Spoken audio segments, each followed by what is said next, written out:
Bueno. Here's the admin.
Right, so it is 6:31.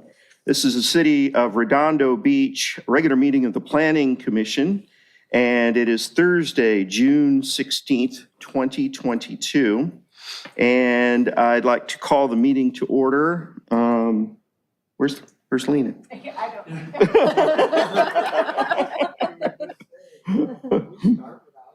Can we? I'm sorry, I should have checked. I think so. I think that it's coordinated for it to be live streamed. To call the order. Okay, well, let's take a roll call. Roll call vote. Commissioner Lamb, are you here? Here. Oh, great. Commissioner Barron, are you here? Here. Commissioner Hensley, are you here? Present. Commissioner Hazeltine, are you here? Here. And Commissioner Boswell, are you I here? am here. Commissioner Godek, are you here? Yes. And I'm here as well. Great. So we are here, and everyone, this meeting is now called to order. Let's do a salute to the flag. Who haven't I asked in a while? Commissioner Hazeltine. Pledge allegiance To the flag of the United States of America and to the republic for which it stands, one nation, under God, indivisible, with liberty and justice for all. Thank you. All right. Chair, the screen actually says the meeting will begin shortly. So I would say, I'm wondering if Lean is having to check something with Okay. technologically. Well, we have our orders from on high here. So Right. So maybe we want to just. We will proceed take a with moment. this meeting shortly. Let me see if I can find out what's going on. She's fixing.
approve the order of agenda?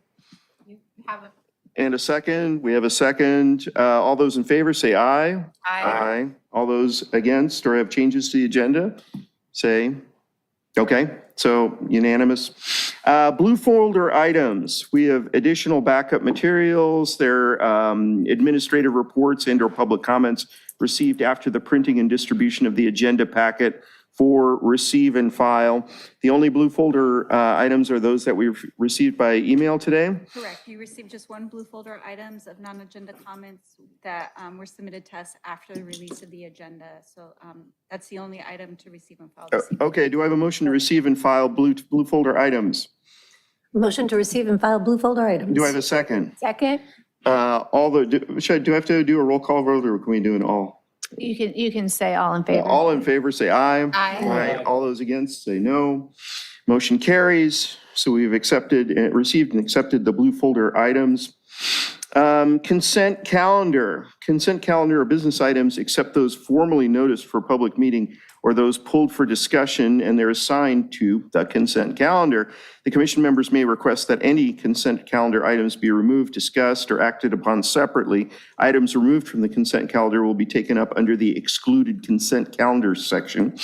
Those items remaining on the consent calendar will be approved in one motion. The chair will call upon anyone wishing to address the commission on any consent calendar item on the agenda which has not been pulled by the commission for discussion. Each speaker will be permitted to speak only once, and comments will be limited to a total of 3 minutes. Does anyone want to pull a consent calendar item?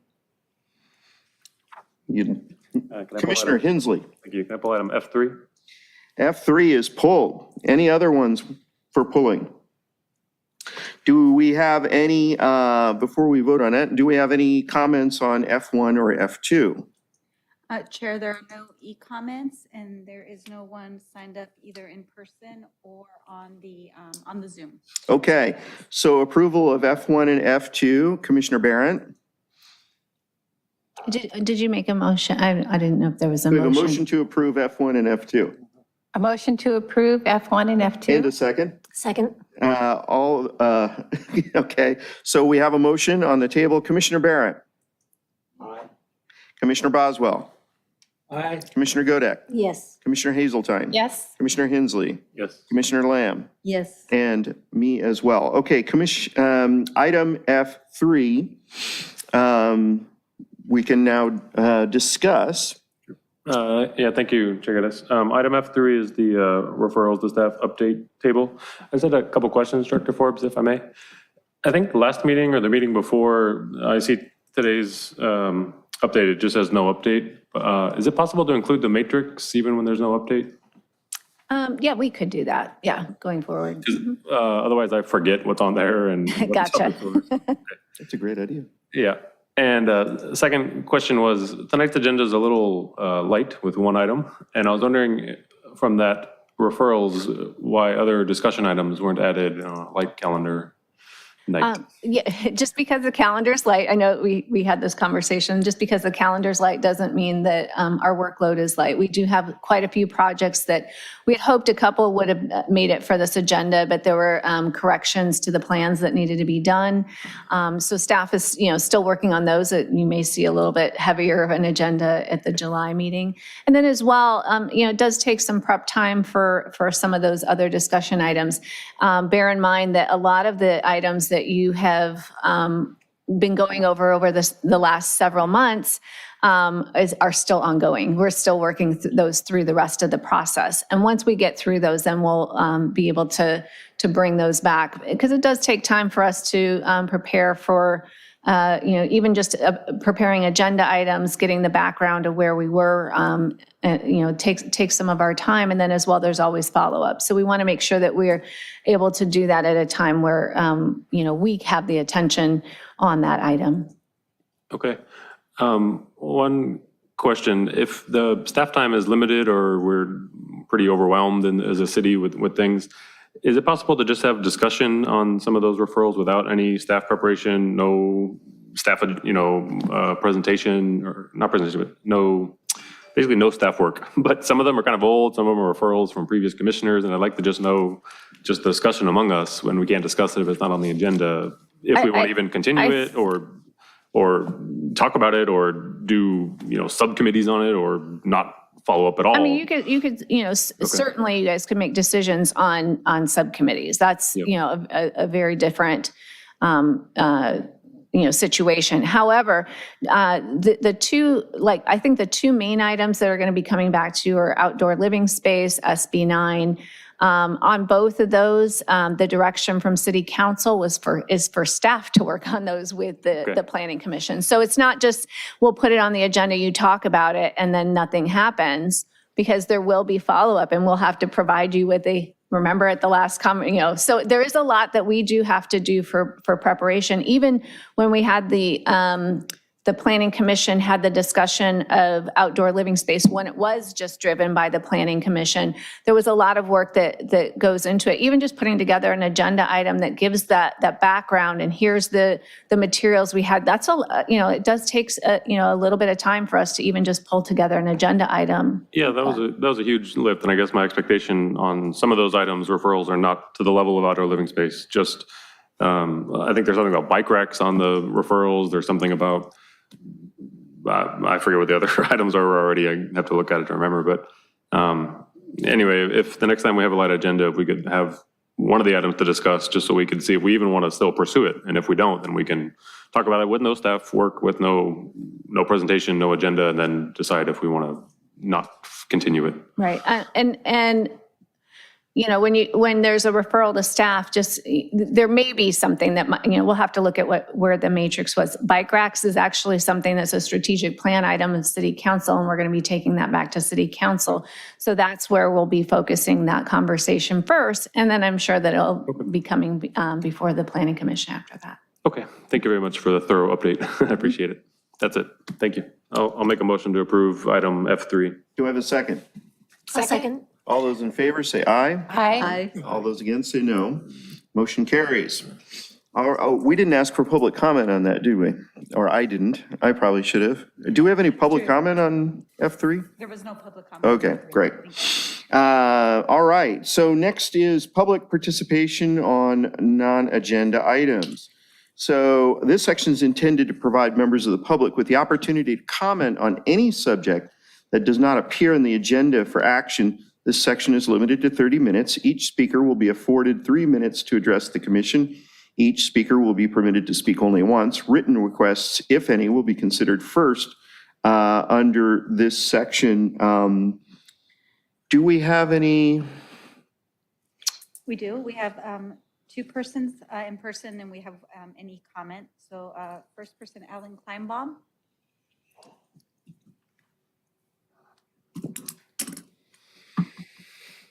Good evening, Planning Commission. Good evening. I'm actually one of the public safety. I live at 210 Camino Real in Redondo Beach here, and I'm a 36-year resident of Redondo Beach here. And just earlier this week, I learned that the Public Works Department is going to be installing trees in different neighborhoods in the city, and that's wonderful that they're putting trees. I'm all for it. But I'm sad to report that unfortunately, there's been little or no communication with the residents as to the trees being installed. And so, for example, tomorrow morning, they'll be on my street planting a number of trees, and my neighbors have no idea that there's going to be a tree installed on their property.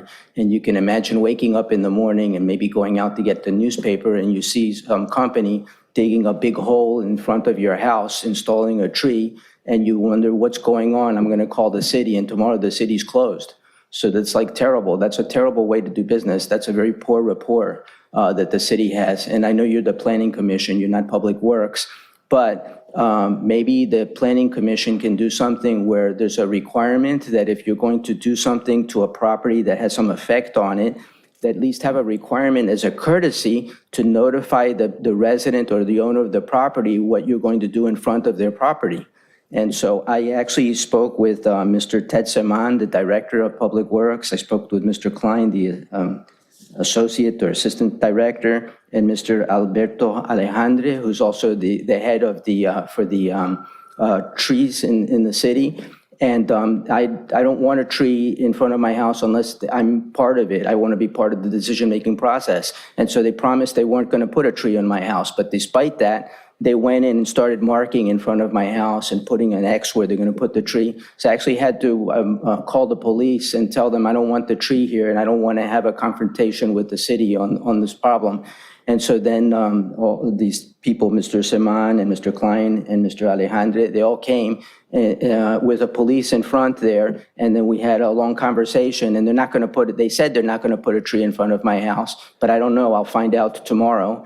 And so they won't coordinate with the neighbors what they're doing. They just want to do it behind their back, and this is wrong. And I'm asking for some assistance from your commission. Maybe we can change that to make the city better. We will all work together for the same cause. Thank you. Thank you.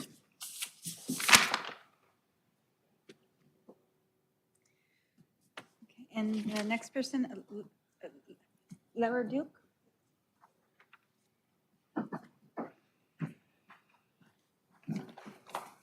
Good evening, Planning Commissioners. I'm Laura Duke, and and city staff too. Hello. I just wanted to make some comments about the Beach Cities Health District Healthy Living Campus plan, which I know at some point is probably going to come before you. I don't know for sure or not, but if it does, I just wanted to give my input as a resident of what I think about it. There's a particular zone that the property is on that they're wanting to build on, and it's called Public Community Facility Zone. It's a very rare zone because in the city of Redondo, there's only a handful like this, and they always are to do with things that are very specific to public-oriented uses. And also generally, in fact, we're on the property right now of one, they're not very overwhelming or overbearing. They're kind of a subdued, understated type of structure.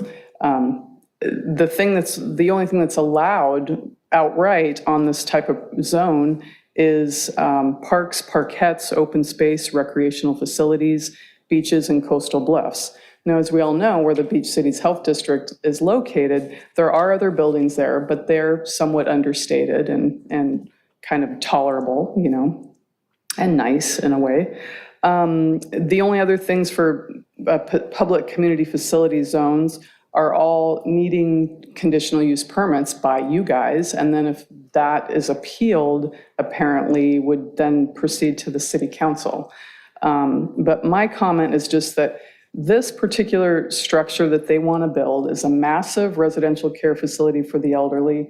It is out of scale with the surrounding neighborhood. It's 85 feet high. I may have that wrong, but it's in that area. It's also about 800,000 square feet, which I got to thinking is about 1.5 times the amount that CenterCal wanted to build down on our waterfront, to give you an idea.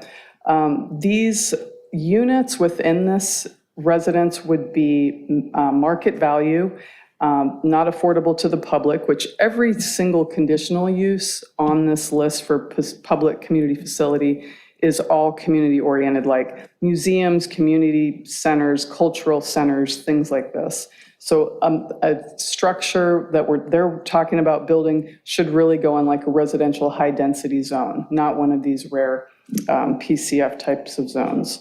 I'm not anti-building, but it should be in the right zone. If it comes down to it, I think this should actually involve Measure DD, which has very specific text about converting any public land to private use. So if it comes to that, I think that should happen. And if it comes before you, please reject it. Thank you. Thank you. Thank you.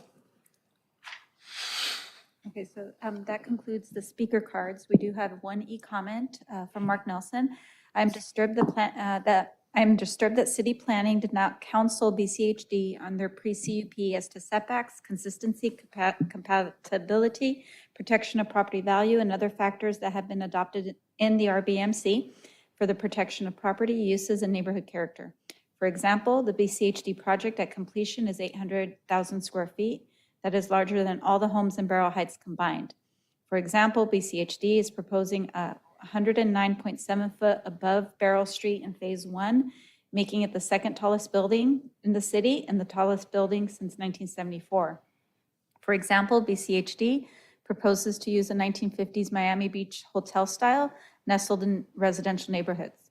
For example, BCHD proposes to relocate a reserve fuel tank of unknown size and fuel, diesel, alcohol, a 2,000 kilowatt generator or unknown make and model, and a 16 kV to 4 kV substation all along Diamond with 100 feet of homes. Clearly, that does not protect value nor character. The city needs to counsel BCHD appropriately. BCHD has spent over $10 million so far and appears not to understand the consistency, compatibility, character, height, setbacks, property value protection, and other standards that residents have a legal right to require enforced by the city. And that concludes the e-comments. And I don't see anyone on Zoom. All right, thank you. Do I have a motion to receive and file public written comments on non-agenda items? Motion. Do I have a second? Yep. All right, so roll call vote, Commissioner Barrett, Aye. Commissioner Boswell, Aye. Commissioner Godek, Yes. Commissioner Hazeltine. Yes. Commissioner Hensley, Yes. Commissioner Lamb. Yes. And I vote yes as well, so it carries unanimously. All right, so we're on to section I, which is ex parte communication. This section is intended to allow all officials the opportunity to reveal any disclosure or ex parte communication about the following public hearings. Commissioner Barrett. I do have ex parte contact. Real quick, if you wouldn't mind turning on your microphones. Thank you. Not at all. I do have ex parte contacts to report. I spoke with Chairman Gaddis. I spoke with City Council Member Laura MD, and I spoke with City Council Member Zane E. Obaji Jr. All right, Commissioner Boswell. I have no ex parte communications to report. Commissioner Godek. Spoke with one member of the community. All right, Commissioner Hazeltine. I have none. Commissioner Hensley. Yep, I spoke with staff on this item and also members of the public. And Commissioner Lamb. I have nothing to report. All right, I spoke with Commissioner Barrett. I spoke with City Councilman Lowenstein and members of the public. All right, so this is our chance to open public hearings. Do I have a motion to open the public hearing? Motion to open the public hearing. And a second? Second. Commissioner Barrett? Aye. Commissioner Boswell? Aye. Commissioner Godek? Yes. Commissioner Hazeltine? Yes. Commissioner Hensley? Yes. Commissioner Lamb? Yes. And I vote yes as well. So the public hearing is hereby opened. This is a public hearing for consideration of amendments to Title 10, Chapter 2, Zoning and Land Use, and Title 10, Chapter 5, Coastal Land Use Plan Implementing Ordinance of the Redondo Beach Municipal Code, Sections 10-2.2500 and 10-5.2500 pertaining to the procedures for administrative design review. Do we have a staff report? Yes. So thank you, Chair and Commissioners. The Redondo Beach, the current land use regulations have thresholds of what size of project triggers a Planning Commission design review for multifamily residential units and for non-residential development. This type of review has a public hearing requirement and specific criteria to be met for Planning Commission approval.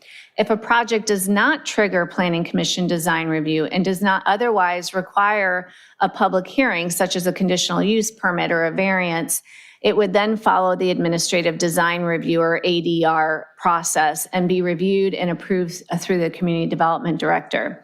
That falls under the Redondo Beach Municipal Code Sections 10-2.2500 for inland and 10-5.2500 for coastal. For those projects under the ADR jurisdiction, an appeal can only be filed by non-applicants if it is a project that is subject to what's called a notice of pending decision. Otherwise, there's no appeal process available to members of the public.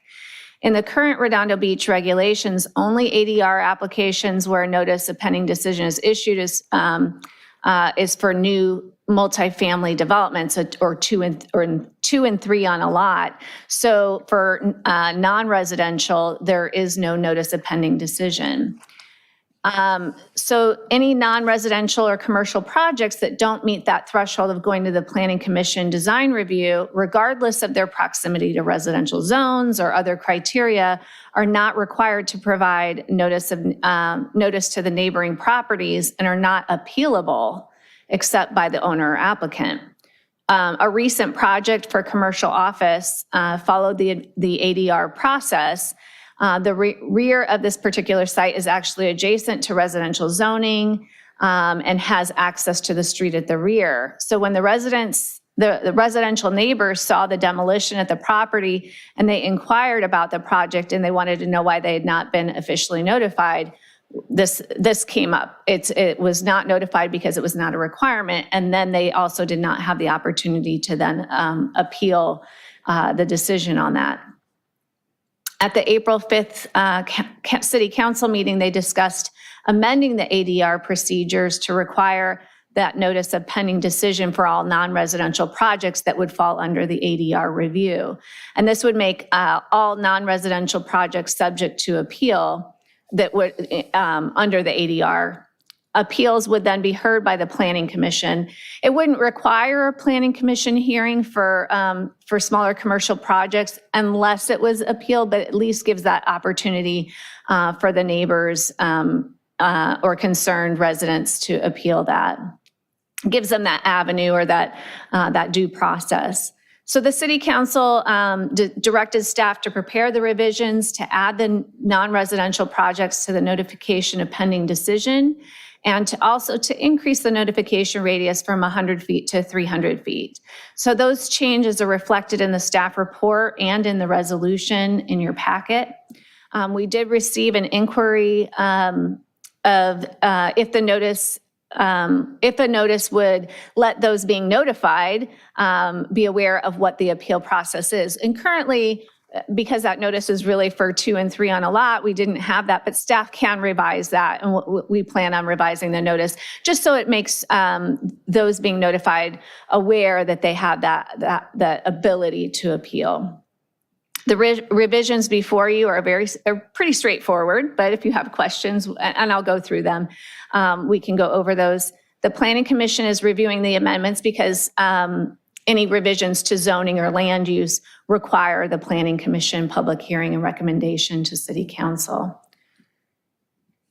And just here is for inland zoning, the underlined and strike through of what changes are there. So you can see that it's just adding under that notice of pending decision that all non-residential development that's under the ADR would require that notice of pending decision, and then also increasing it from 100 feet to 300 feet.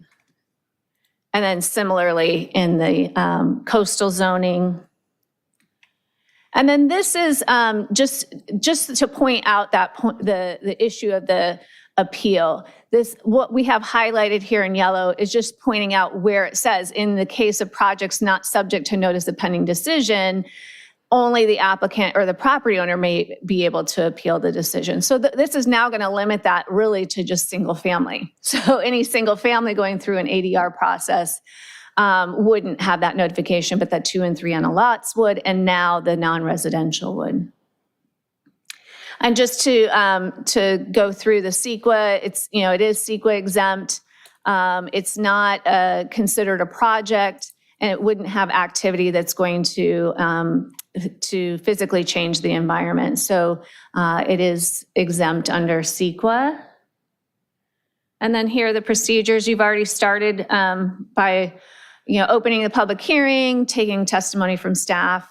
Now it's the point of taking any testimony from the public. So we will need to do an oath of office, an oath, put them under oath if anybody does want to speak on this particular item. Then you can deliberate. At that point, you could close the public hearing, and then the recommendation is to adopt the resolution by title only to make the recommendation to City Council for this. And that concludes my presentation. Okay. Should I swear in anyone who wants to speak before we start the questions from the commissioners? Yeah, it may just make it easier just so we don't forget it later. Yeah. Do we have anybody who wants to speak on this issue? Chair, I have no I have no speaker cards, and there's no raised hands. And Okay. so- Great. I'm going to ask the first question then.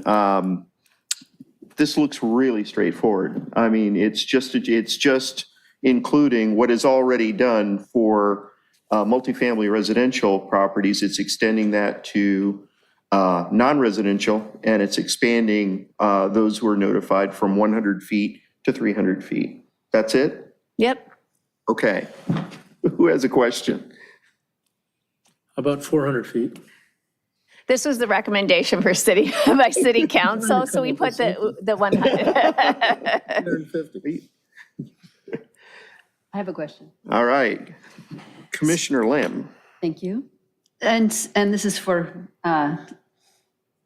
Director. Director Brandy.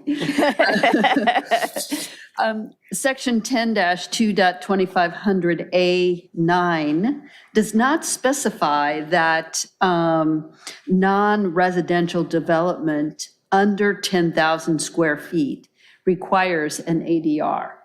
It just states anything other than what the Planning Commission oversees. Okay, so it doesn't specify that non-residential development under 10,000 square feet.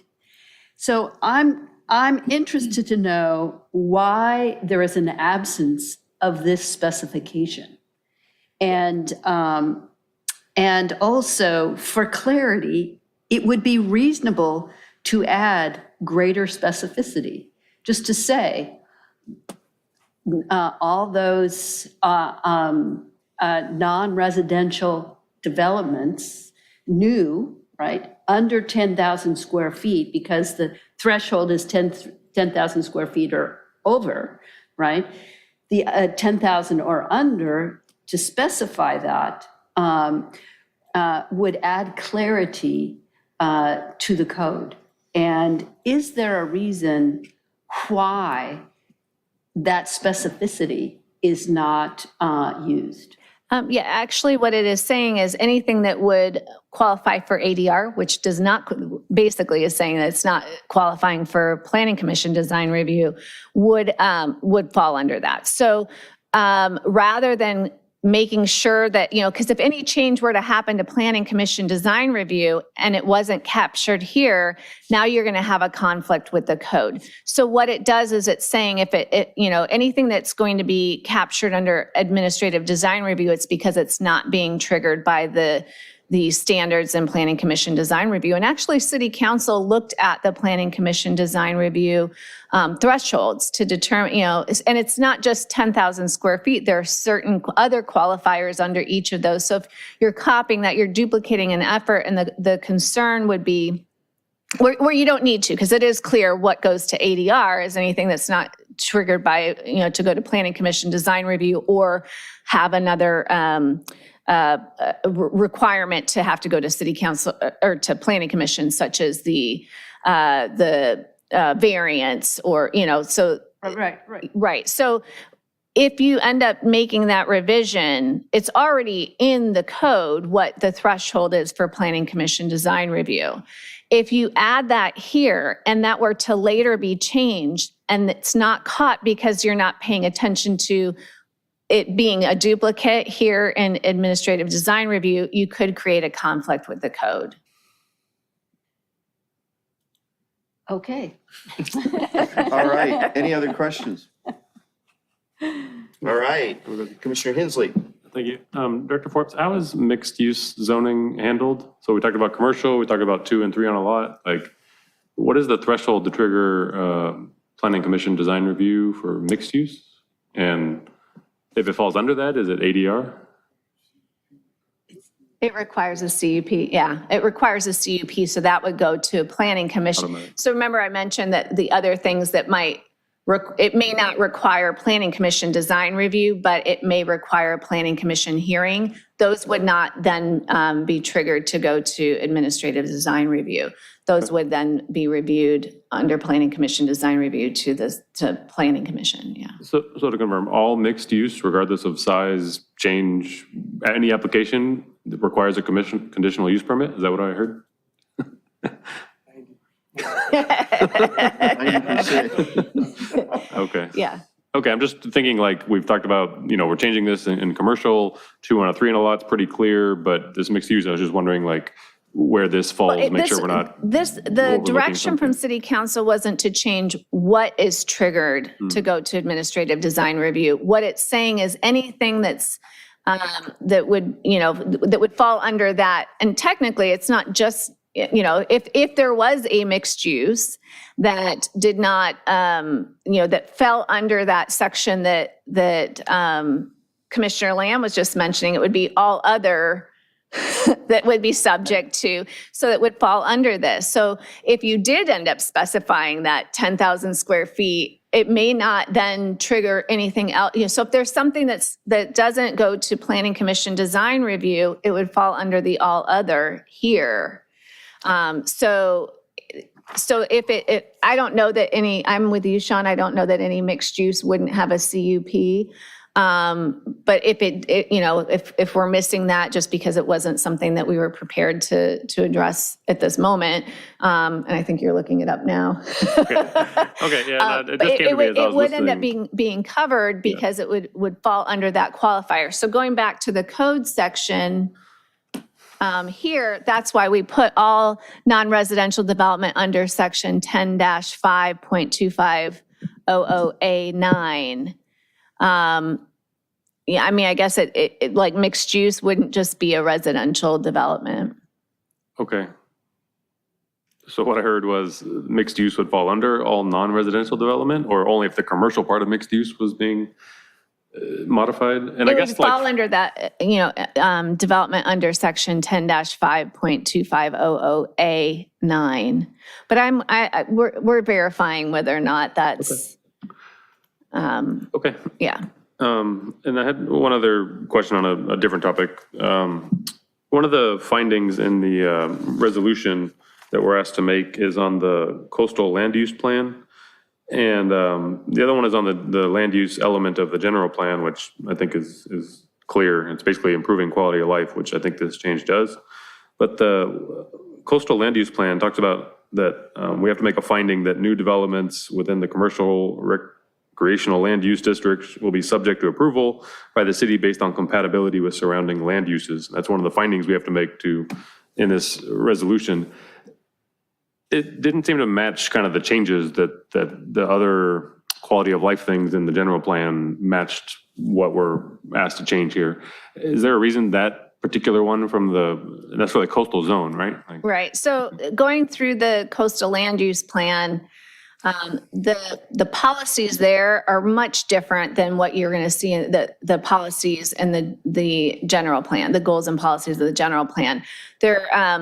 So really what we put in there was the one policy that would have even been related to, other policies are regarding what to do on the waterfront or, different protections for waterfront, not necessarily for land use. So this was the one land use policy that might even be considered applicable, but basically what it means is that it's not incompatible. There's nothing that it conflicts with in that local coastal plan. And we have to make such a finding because we're changing 10-5. Yes. Okay. It could be more broad. You don't necessarily have to put that policy in there. I'm not opposed to it. I'm just, every discussion and topic and whatever comes down to what does the resolution say, what is the finding you have to make, and what is the result. So let me pause for a second. Any other commissioners have issue with any of the findings in the resolution, or am I the I see the sole? Commissioner Lamb's It's a hand different up. question. A different question? It's Okay. not Different related question. to Matthews. Okay. No? Okay. All right, let me think. All right, Commissioner Lamb. So Brandy, I'm sorry, Director Forbes. Director Forbes. In regards to non-residential developments, new construction, new developments under 10,000 square feet, or I think the way it reads is that are not under the Planning Commission design review requirements. Does that then lead us to believe that all non-residential development will have a design review requirement, whether it's an ADR or a planning commission? It already does. Yeah, that's already there. So it's not changing what the threshold is to go to planning commission. It's Right. not changing what's being reviewed. Everything goes through, except for a tenant improvement. Pretty much everything goes through either administrative design review or planning commission design review. Or goes to planning commission, because it would have otherwise fallen under administrative design review, but it might require a CUP or a variance. So everything already is going to fall under some level of design review. It just depends on what that qualifier, what the threshold is that's going to send it to planning commission versus what would come to administrative. Right, 10,000 square feet or greater for the planning commission, plus the CUP variance, et cetera, Right. correct? Okay, that helps to, I did not know that, so thank you. You're welcome.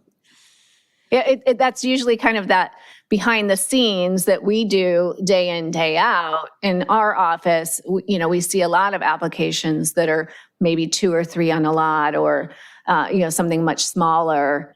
It doesn't rise to that occasion. But the issue is that whole appealability of Right. these projects, yeah. Right, and so now all of them will be appealable. Except for Except R1. single family, yeah. Right. Okay, great. Thank Any you. other questions? Commissioner Barrett. Director Forbes, how many appeals does the planning department currently get per year, per month? I wouldn't even say we have that many per year, but if you recall last year, well, you may not all recall, but last year we did have there was an ADR appeal that came before the Planning Commission from the applicant, and it was a 2 to 3 on a lot appeal of that ADR. If I can, if I may share, Chair, Commissioner, we do as a regular course of business, so when we do notice projects, we'll have inquiries from the public. They'll come in, they'll look at the plans, we'll have some dialogue with the developer.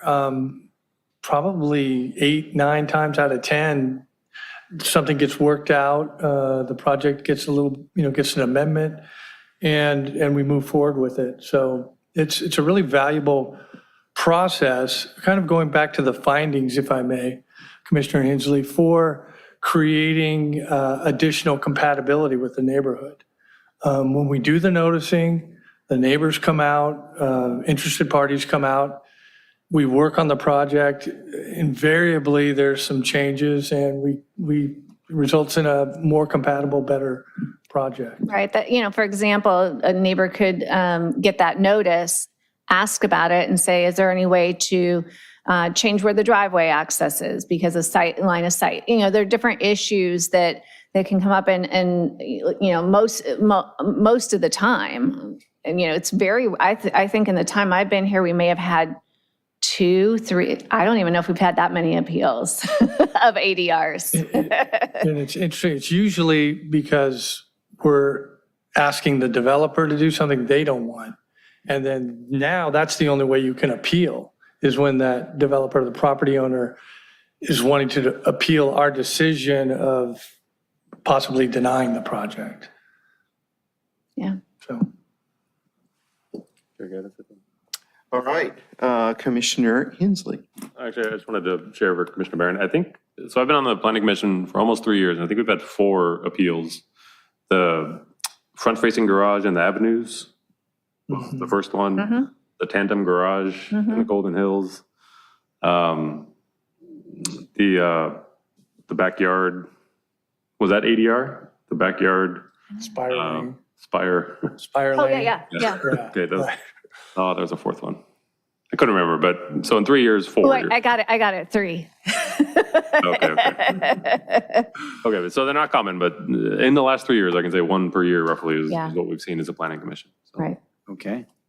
But that was in the old rules where you couldn't appeal. Right, but it's, right, because all we're going to see are, comments from the neighbors on the 2 and 3 on a lot so far. But once we get to this, we would have likely had one this year had this been an appeal, had that commercial property had the ability to appeal. But this is something that really just was kind of a loophole that we caught because of that. And in the time that I've been here, I don't know if you've heard of any others, Sean, in that time frame where somebody was concerned that they didn't have that chance to appeal. So I don't know that this is going to significantly increase, but it gives that due process, and it gives that notice so that they do have that opportunity to give some comment, and maybe then the developer will make some changes to the project like they do on the 2 and 3 on a lot. Great. Any other, Commissioner Boswell. In hearing this example that this thing, I guess, got kicked to the front on, what project was this? Where was that? It's on South PCH. It's just a small office building, but the access to PCH is just a extremely difficult situation because there were vaults and not a current curb cut in the front now. It's just that the back of the lot actually was on another street. So they were getting the access off of that street. And that was kind of, I think, the biggest concern. But there were a lot of other concerns. And we did take those to once we heard from those property owners, because they saw the fencing for the demolition. And the developer, aside from that, the access point, they really made significant changes to their projects. So I think that we're going to start seeing more of that because they will have had the notice. So it was a little bit of a hybrid, recognizing that, yeah. So did they want to create a new access from that back street, or were they just The doing access was something to already improve it? from the They were back. improving it or widening it, or? It was already from there. It's just that it was had been a single family dwelling unit, a non-conforming dwelling unit on a commercial property, is what it had been. And then they were creating, they were tearing that down to build what's allowed per the zoning. So they were going to tear down a single family home to create an access to the business, to the office building. Well, the access point was already off of that back street.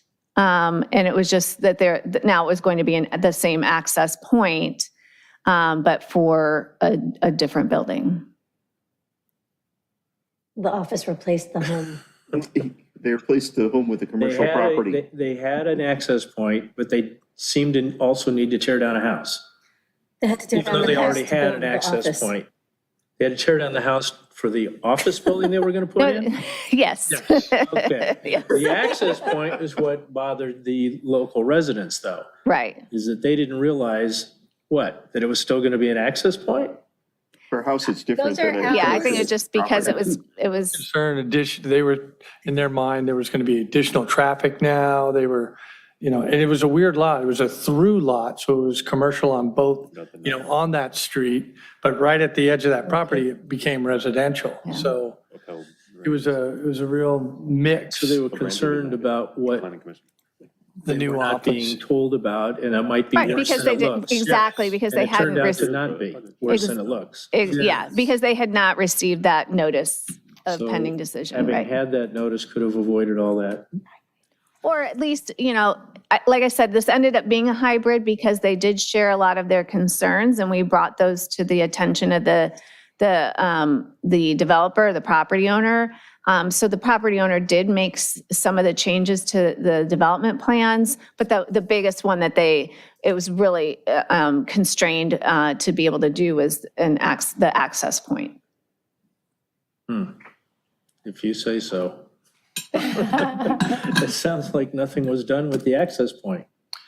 It wasn't, by the time the neighbors learned about it, and that's part of the reason for what we're doing, we were about to stamp the plans. I mean, it was ready to go. So then the neighbors came in, and it was very difficult to, after months of plan checking and iterations of changes that we were requiring, then to have the property owner do a whole bunch more at that stage. So if the neighbors had got in early, I think it might have been, Would have been maybe easier it on would have been a little everybody. different. Yeah, okay. All right, I'm going to leave it at that. All right, any other questions from any of the members? Do we have any comments from the public on this? I have no speaker cards for this. Let me check e-comments. Let me just refresh, make sure another one didn't come in. No additional e-comments, and then no one on Zoom as well. All right, is there any reason I shouldn't close the public hearing? Motion to close the public hearing. I'll second it. Okay, we have a motion and a second to close the public hearing. Real quick, I just wanted to clarify so we can get it on testimony. The planning manager, Scully, had looked up, he said any residential on a mixed use triggers conditional use permit. All right, okay, thank you very much. All right, we have a motion and a second. Commissioner Boswell, Yeah. to close the public hearing, yeah. Commissioner Hensley, Yes. Commissioner Barrett, Yes. Commissioner Lamb, Yes. Commissioner Godek, Yes. Commissioner Hazelton. Yes. And I say yes, motion carries. Public hearing is now closed. Any additional discussion on this item before we entertain a motion to vote on this? Motion to approve, to adopt a resolution that has been submitted. Do we have a motion? Yes, there's a motion. I have, Do I have a second? Yes, second. All right. So Commissioner Boswell, Yes. Commissioner Hensley, Yes. Commissioner Barrett, Yes. Commissioner Lamb, Yes. Commissioner Godek, Yes. Commissioner Hazeltine, yes. and I vote a yes. So it is unanimous and the motion carries. Thank you. Thank you. All right. So do we have items continued from previous agendas? No items continued. Okay. Do we have items for discussion prior to action? There are no discussion items. Do we have items from staff? Yes, I just wanted to give a few updates.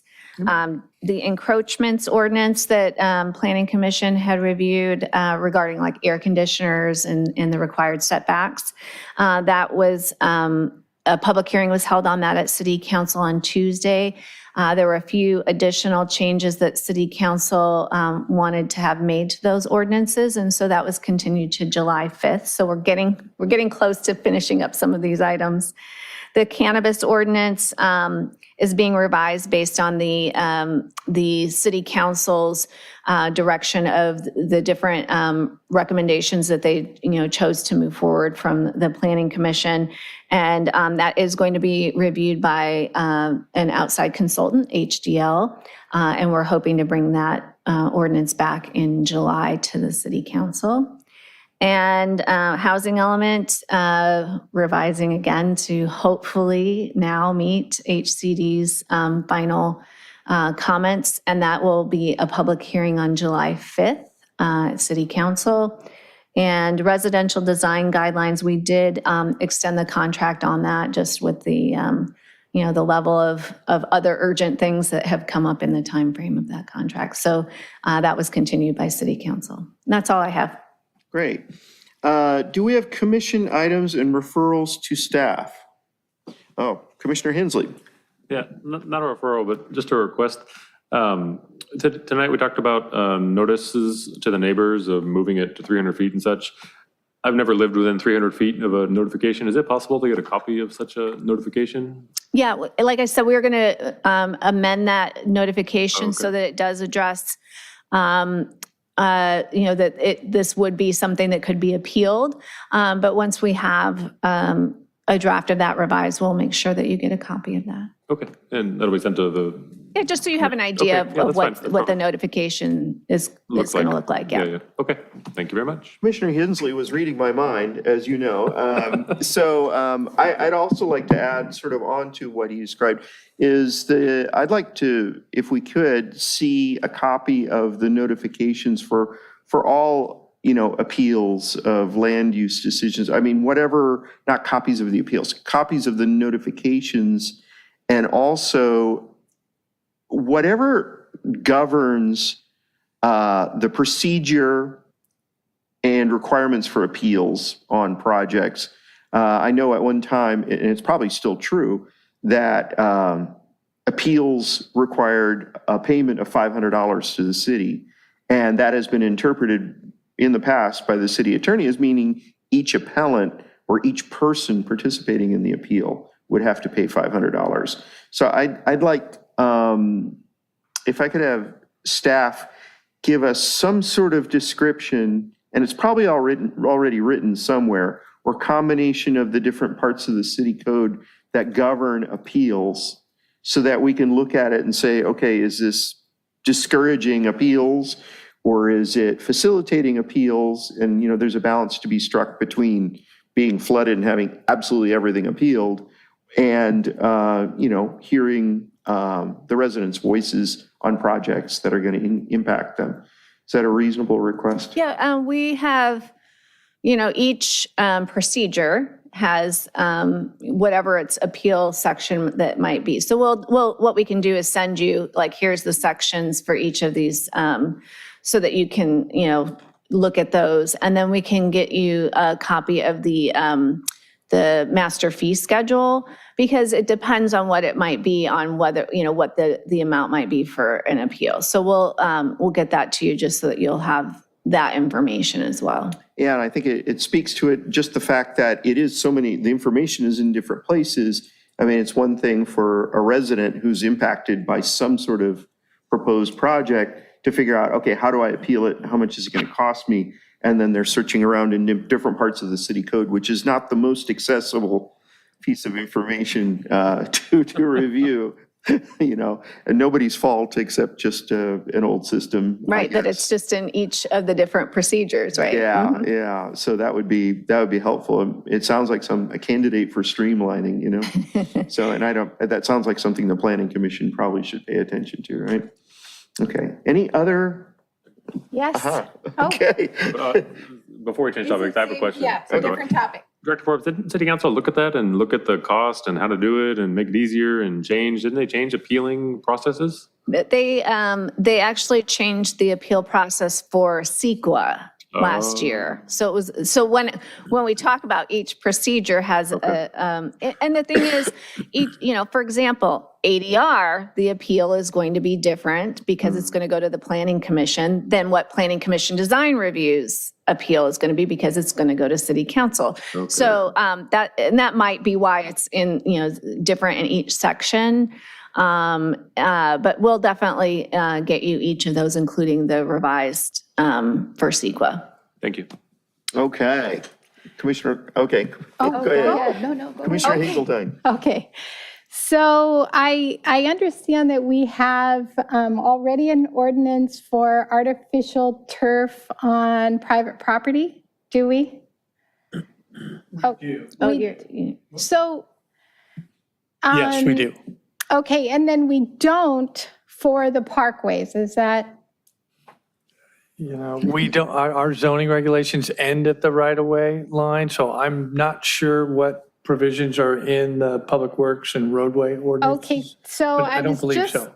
talking with Lena, and I guess we would make a referral, or could you talk to the Public Works Commission and ask them to bring that topic up and discuss it and figure out what we're going to do? Because on my block alone, I mean, and people are trying to do the right thing, and they don't really know that it's not the right thing for the environment, and they're removing, oh, well, it's just weeds out there or whatever, and they're putting in artificial turf. I mean, I would say that probably 40% now on our block alone. And they are dumbfounded when I tell them that can't you do something else, and they're like, well, I'm trying to do the right thing, and they just don't know that it's not the right thing.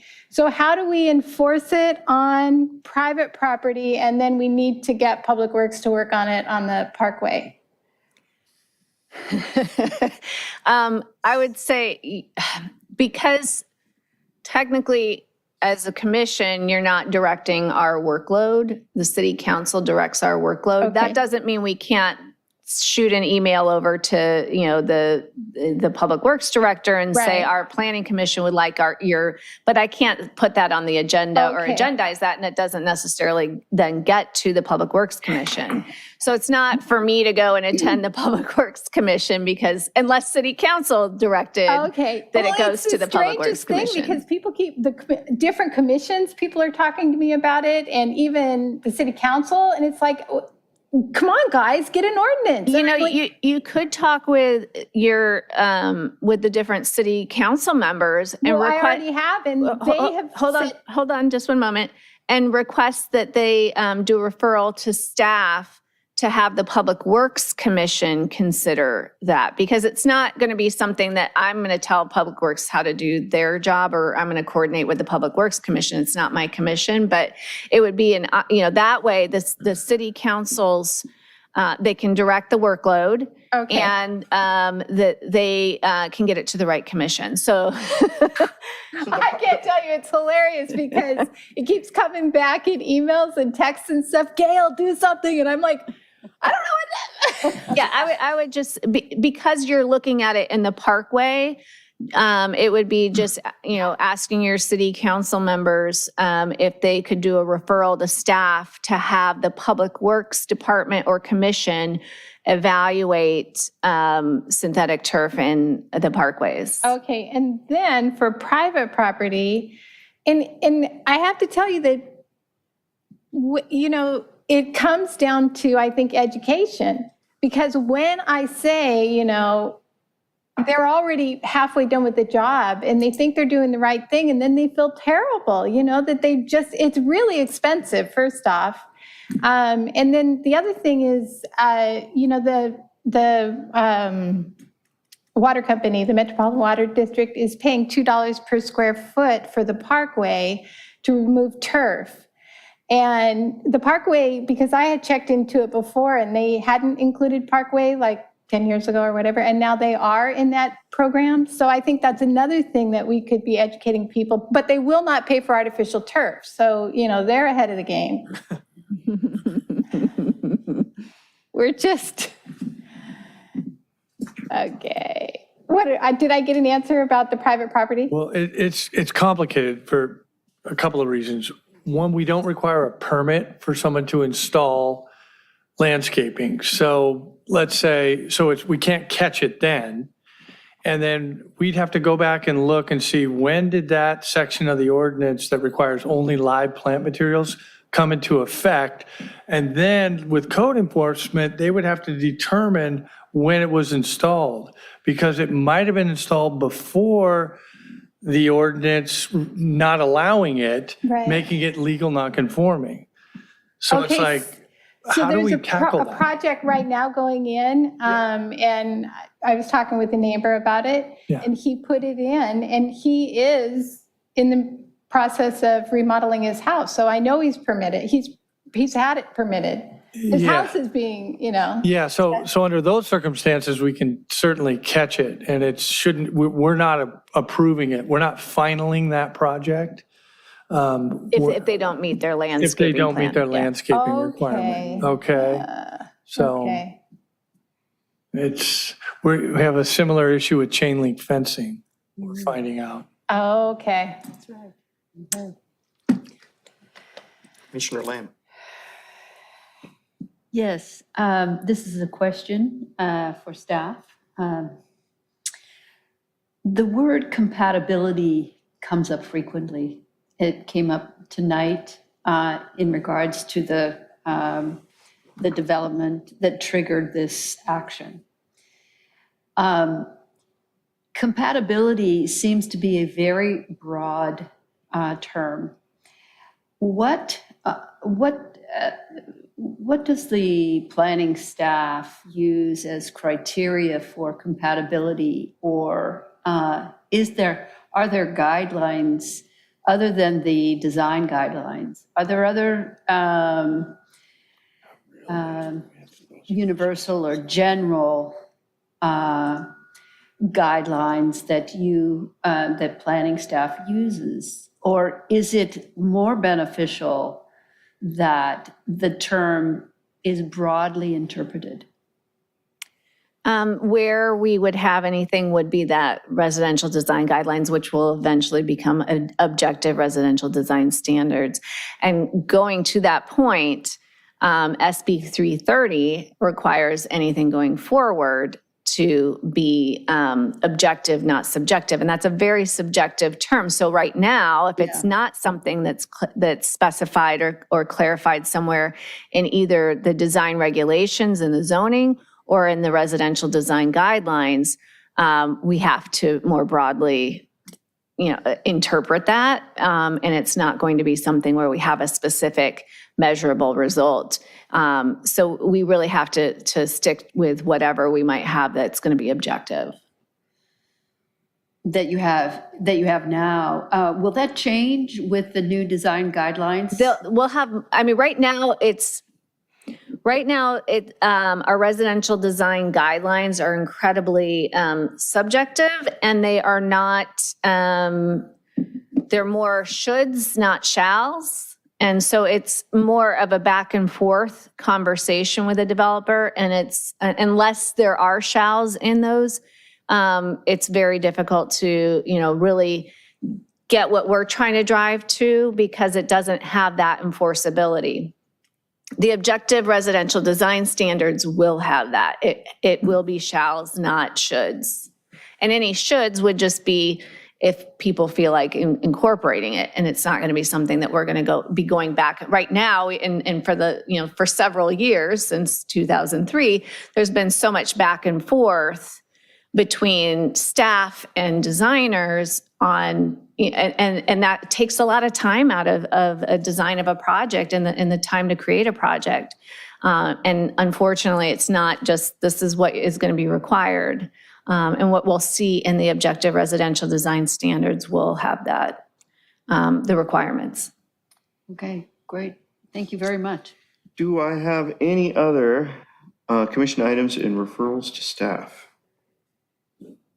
All right, well, I will entertain a motion to adjourn. A motion to adjourn. A second. Second. Commissioner Boswell. Aye. Commissioner Inslee. Yes. Commissioner Barrett. Aye. Commissioner Lamb. Yes. Commissioner Godek. Yes. Commissioner Hazeltine. Yes. And I say yes as well. This city council meeting, this planning commission meeting is adjourned to 6:30 p.m. on July 21st, 2022. Thank you all very much. Thank you. Record done. Excellent.